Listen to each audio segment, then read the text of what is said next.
একটা চাকরি দরকার। জাস্ট একটা চাকরি। কে দিবে চাকরি? কোথায় পাবো চাকরি? কি বা করব?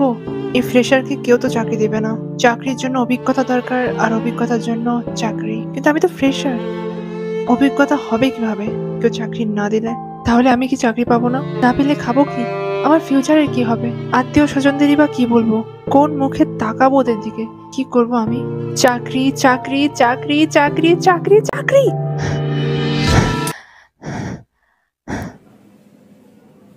Guys, welcome to another day. But আজকের সকালটা একটু আলাদা, কারণ আজ থেকে আমি অফিসিয়ালি বেকার। একজন বেকারের প্রতিদিনকার আর কি কাহিনী? সকালে ঘুম থেকে উঠবো, আর ল্যাপটপ নিয়ে বসে যাব, আর সারাদিন বসে বসে চাকরি খুঁজবো। সকাল থেকে দুপুর, দুপুর থেকে রাত, সারাদিন আমার চাকরি খুঁজতে চলে যাবে। ভাই, আমি সরকারি চাকরির চক্করে পড়ছি না, এটাতে পড়লে আমার লাইফ আরো হেল হয়ে যাবে। তাই আপাতত একটা বেসরকারি চাকরির চেষ্টা করছি। একজন বেকার আসলে বেকার না, সে ফুল টাইম জব হান্টার। আগে মোবাইল ল্যাপটপে ইউটিউব দেখতাম, আর এখন জবের জন্য অ্যাপ্লাই করি আর নোটিফিকেশন চেক করি। আগে ইউটিউবে ছিল সবকিছু, এখন MS Word, Microsoft PowerPoint, এইসবই সবকিছু।